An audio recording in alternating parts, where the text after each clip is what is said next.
Hello and welcome to the Creativity Cabinet. At last, I'm going to be showing you part 2 of my Pottery Barn dupes. But first, a little public service announcement.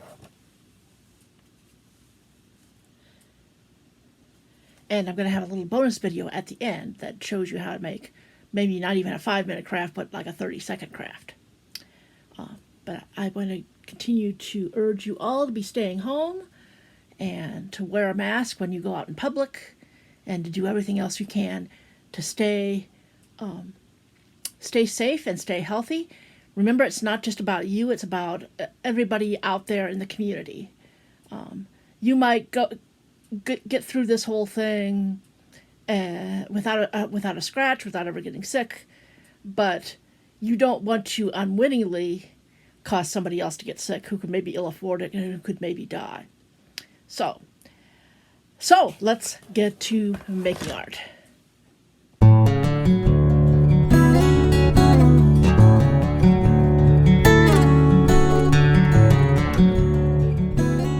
This is a super simple project that really requires only 3 materials: an oblong collage frame from Dollar Tree, some wall art stickers from Dollar Tree, and some Dollar Tree poster board. Okay, here's all you do. You unwrap the frame and you remove the back piece from the frame and the little pictures in there and the mat. And then you take that back piece and you put it on a piece of poster board, trace around it, and cut it out.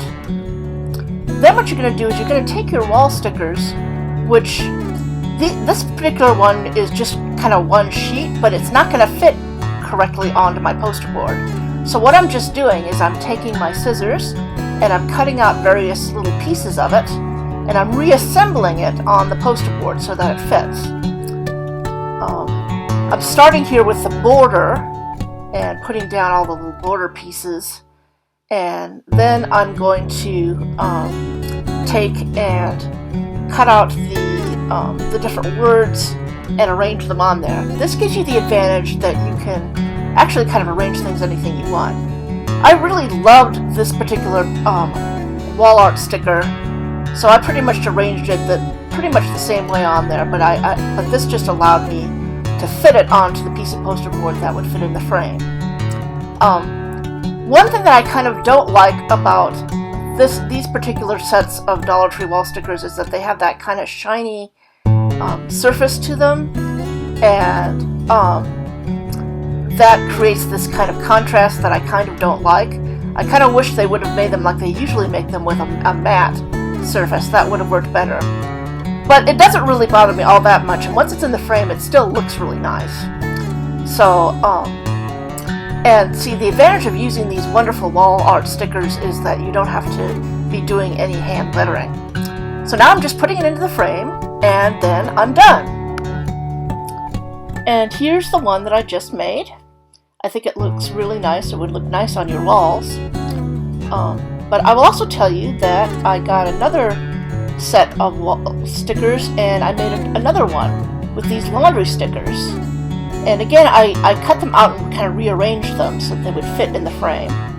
And now I have 2 very nice pieces of wall art that took almost no time to make.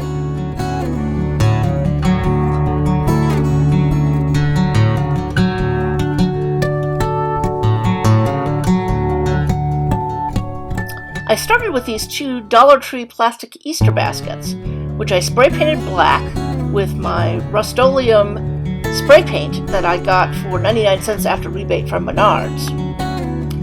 Okay, while the previous DIY took almost no time to make, this one actually took a really long time to make. I had this wonderful wire garland that I'd gotten at Dollar Tree around Christmas time, and my initial English number 1. Okay, my initial plan was to weave it in and out of the little openings on this basket. I found that to be almost impossible, so what I just decided to do was just wrap it around the basket.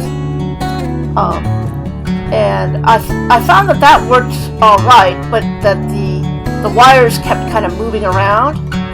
So what I eventually did was I got my hot glue gun and I just applied kind of at random little globs of hot glue to just kind of hold that in place. Then I took this black nylon rope that I got in the hardware section of Dollar Tree, and I wanted to weave that in and out of the little openings of the basket. So here you see me kind of starting to do that. And this is one of those things where you kind of just learn as you go along. I really kind of struggled with this at first because after you get it through the first few holes, then it's nearly impossible to pull it through.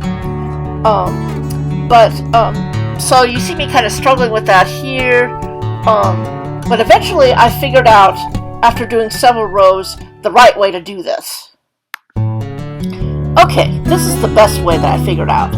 What you do is you cut a piece of the rope that's a little bit longer than what would go all the way around the basket. Then you feed it through two of the holes, in one and out the other, and you pull it all the way until you get just a little bit sticking out the other end. You want some sticking out the other end so that you have some to be able to tie it at the end. Then you weave the rest of it in and out, in and out, in and out, all the way around the basket. And when you finally get back to your starting point, then you tie it together using a square knot. I repeated this process until I had gotten all the way up to the top of the basket. Once I was done weaving, I took my gold metallic handmade modern pen from Target. That's the kind of metallic pen that I like the best. And I just basically went over all those little ridges that go around the edge of the basket to make them gold. Then I cut another piece of the black rope that was just the size of the handle of the basket, and I hot glued it onto the handle. The second basket had a lot smaller holes in it. So what I did was I took the rope and I unraveled it so that it made 3 smaller strands, and I used those strands for the weaving. I discovered that those strands further wanted to unravel into just little pieces of thread. So to avoid that, I took some masking tape and put it on the end to make it kind of a needle. And then I used the same weaving technique that I had used for the first basket, which is to just put it through the first 2 holes, pull it almost all the way through, but leave a little tail at the end so that you can tie it, and then continue weaving all the way around. And when you get back to the beginning, you tie it with a square knot. Then repeat that process all the way up the basket. This takes a while, so this is something that you might want to just put a video on and watch while you're doing it. It is kind of fun and relaxing to do, though. When my basket was all woven, I took my gold pen and I just colored in all these little bumps that were on the edge of the basket to kind of make them look like they're little metallic rivets.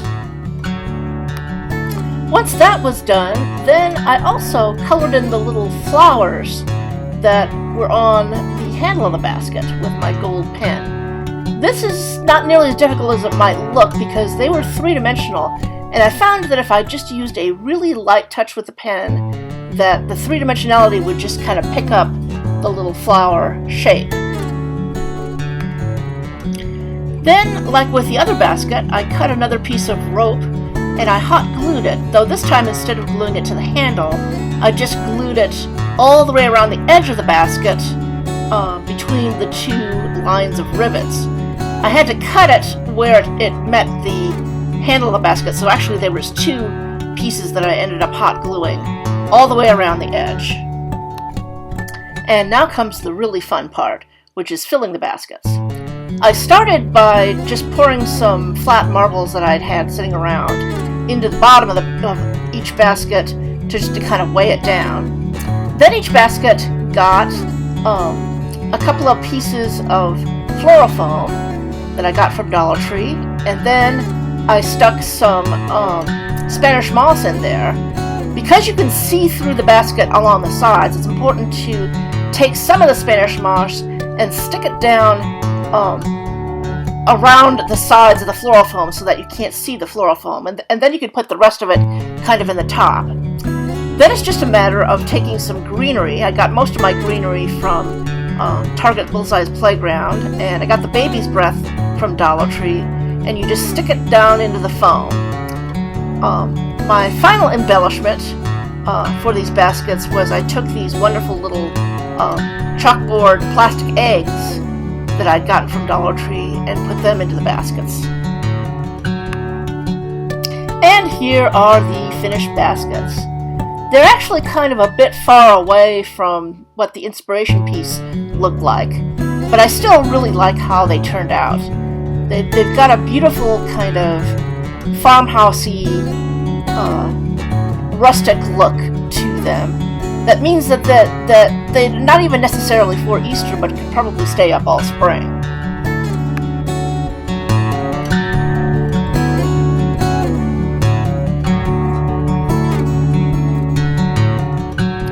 Here's a really quick and easy craft that's just designed for social distancing. I found this wonderful piece of wall art at Dollar Tree that says, "Let's stay home." So all I really did was I unwrapped it, and then I took this little basket that I got from Dollar Tree, and I hot glued it to the wall art. I had to figure out where it fit onto the wall art and put little globs of glue there. And then I realized that it still wasn't quite staying the way I wanted it to, so I just went back over all the little wires and put hot glue over them to make sure that it stayed down really well. And here's the finished piece, mounted on the wall. You can use the little basket to maybe put some little things in there that you might want to do while you're staying home to alleviate boredom. Here I'm putting in some greeting cards that, by the way, I got for free from Hallmark. They're sending 3 greeting cards for free to anybody who sends in, fills out their form online. I'll have a link in the description box below for that. If you want to put heavier things in there, you probably will have to use a better glue such as E6000 or Fix-All.